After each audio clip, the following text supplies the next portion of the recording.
Hello বন্ধুরা, শাশুড়ি বৌমা এসের থেকে সবাইকে জানাই স্বাগত। আজ বানাবো বেলের মুরব্বা। বেলের মুরব্বা বানানোর জন্য দুটো বেল নিলাম, বেল নিয়েছি দুটো। এবার কেটে নেব। এইভাবে বেলটাকে ছাড়িয়ে নেব। আপনারা বুঠে ছাড়াতে পারেন কিংবা ছড়া দিয়ে ছাড়াতে পারেন। ছড়া বা ছুরি দিয়ে এইভাবে ছাড়িয়ে নেব।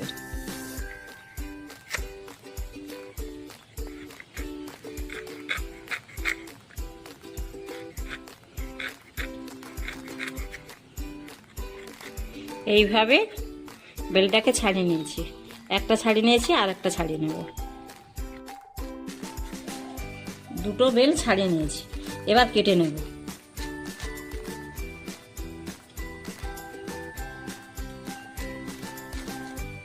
এইভাবে করে পাতলা পাতলা করে কেটে নেব।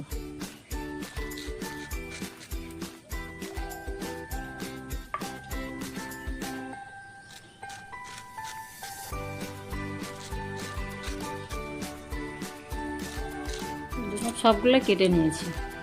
এইবার এই বিচিগুলো ফেলে দেব। চামচের এই পিছন ধার দিয়ে এই আঠাগুলো ফেলে দেব। এই বিচাগুলো ফেলে দেব। এইভাবে সব বের করে দেব। এইরকমই বের করে দেব, সব বিচিগুলো বের করে দেব। বেল কেটে নিয়েছি, কেটে নিয়ে এই যে বিচিগুলো বের করে ধুয়ে নিয়েছি। এবার ভাপিয়ে নেব। একটা জায়গা নিয়ে তার মধ্যে বেলগুলো তুলে দিচ্ছি। বেলগুলো রেখে জল দিয়ে দিচ্ছি। জল দিয়ে ভাপিয়ে নিচ্ছি, ঢেকে দিচ্ছি। গ্যাসের ওভেনটা অন করে দিচ্ছি।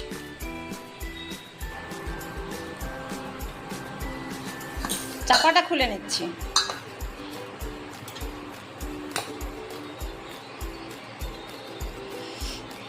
সিদ্ধ হয়ে গেছে, হাফ সিদ্ধ হয়ে গেছে।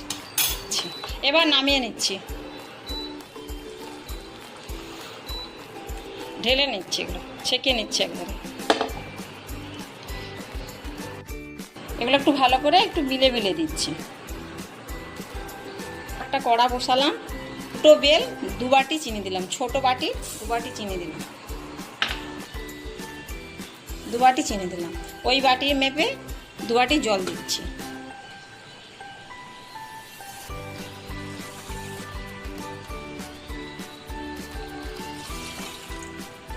মোরব্বার জন্য রসটা তৈরি করে নিচ্ছি।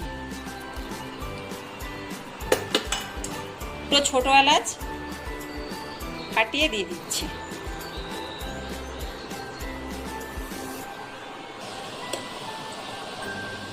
হাতে চিটচিটে ভাব এসে গেছে, এবার বেলগুলো তুলে দিচ্ছি।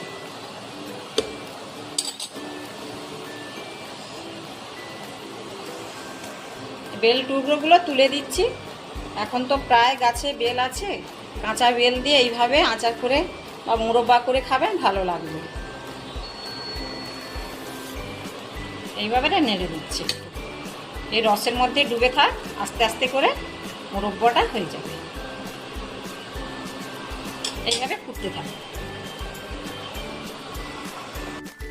মাঝে এইভাবে নেড়ে দেবে।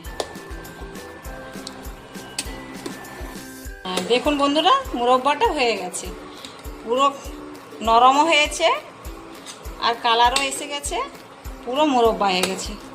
দেখেছেন বেলের মুরব্বাটা কত সুন্দর হয়েছে, দেখুন, দেখছেন কত সুন্দর। এই দেখুন, এবার হয়ে গেছে পুরো একবারে বেলের মুরব্বাটা পুরো হয়ে গেছে। নামিয়ে নিচ্ছি।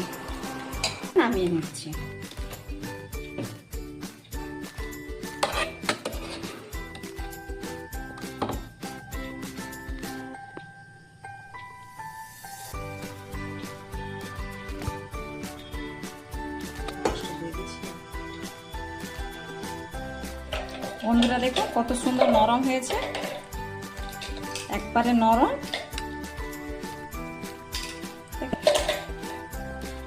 হ্যালো বন্ধুরা, যদি ভিডিওটা ভালো লেগে থাকে তবে সাবস্ক্রাইব করবেন, লাইক দিবেন, শেয়ার করবেন আর কমেন্ট করতে ভুলবেন না।